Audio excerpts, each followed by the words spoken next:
પાટણ જિલ્લાના રાધનપુર ખાતે ઓપરેશન સિંધુના સન્માનમાં રાધનપુરમાં તિરંગા યાત્રા યોજવામાં આવી હતી। ભારત માતા કી જયના નાદથી ગુંજી ઉઠ્યો હતો। રાધનપુર જમ્મુ કાશ્મીરના પહેલગામ ખાતે નિર્દોષ પ્રવાસીઓ પર થયેલા આતંકી હુમલાની ઘટના બાદ ભારતીય સેનાએ ઓપરેશન સિંધુ દ્વારા ભારતને તથા આપણા તિરંગાને અપાવેલી ગૌરવને વધારવા રાધનપુર ખાતે ગાયત્રી મંદિરથી રામજી મંદિર સુધી તિરંગા યાત્રા યોજાઈ હતી, જેમાં ભારતીય સેનાના સન્માન માટે આયોજિત તિરંગા યાત્રાને રાધનપુરના ધારાસભ્ય લવિંગજી સોલંકીએ ફ્લેગ ઓફ આપી પ્રસ્થાન કરાવ્યું હતું। રાધનપુરના ધારાસભ્ય લવિંગજી સોલંકીએ જણાવ્યું હતું કે ભારતીય સેનાએ ઓપરેશન સિંધુ દ્વારા પાકિસ્તાનના ઘરમાં ઘૂસીને આતંકવાદીઓના ઠેકાણાનો નાશ કર્યો। વિશ્વ પણ ભારતની નોંધ લીધી છે। ઓપરેશન સિંધુ થકી ભારતને પાકિસ્તાનને જડબાતોડ જવાબ આપ્યો છે। ભારતના વિજયને ઉજવવા અને લોકોના દેશ પ્રેમની ભાવના અને અખંડિતતા રહે એ હેતુથી આજે રાધનપુરના તિરંગા યાત્રા યોજવામાં આવી હતી। તિરંગા યાત્રામાં નગરપાલિકાના પ્રમુખ ભાવનાબેન વિક્રમભાઈ જોશી તેમજ રાધનપુર શહેર ભાજપ પ્રમુખ રાજુભાઈ ઠક્કર અને તાલુકા ભાજપ પ્રમુખ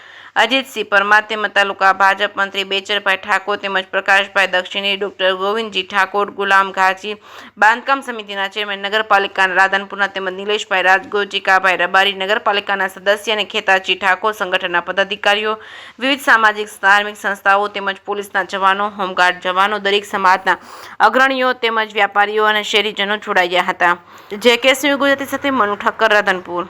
આજે રાધનપુર નગર અને તાલુકાના તમામ સમાજના કાર્યકર્તાઓએ જે પહેલગામમાં જે આપણા પ્રવાસીઓને જે આતંકવાદીઓએ નામ અને ધર્મ પૂછીને જે આપણી દીકરીઓનો, બહેનોનો, માતાઓનો સિંદર છીનવી લીધો, એના માનમાં આજે આ તિરંગા યાત્રા આખા ગુજરાતમાં અને ભારતભરમાં એ આયોજન કર્યું છે।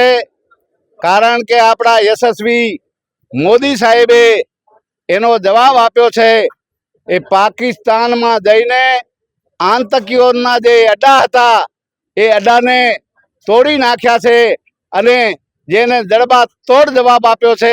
એના માનમાં જે શહીદોનો આપણા જે શહીદોનું છે એનો જોમ જુસ્સો વધારવા માટે આખા આજે ગુજરાતમાં અને ભારતભરમાં એ તિરંગા યાત્રાનું આયોજન કર્યું છે અને આખા વિશ્વના દેશોએ એની નોંધ લીધી છે કે મોદી સાહેબ ખરેખર મોદી સાહેબ છે। એ મોદી સાહેબ છે તો મુમકિન છે અને આખા વિશ્વએ એની નોંધ લીધી છે। પાકિસ્તાન અને આતંકવાદીઓ એ ક્યારે એ ભારત સામો એ જોઈ ન શકે એટલા માટે એને જડબાતોડ જવાબ આપ્યો છે અને જે આ ઓપરેશન સિંધુ નામ આપ્યું છે એનો બદલો લીધો છે। એટલે ખૂબ જ આનંદની વાત છે અને આખા ભારતમાં એક જ વાત છે કે મોદી સાહેબ જે ધારે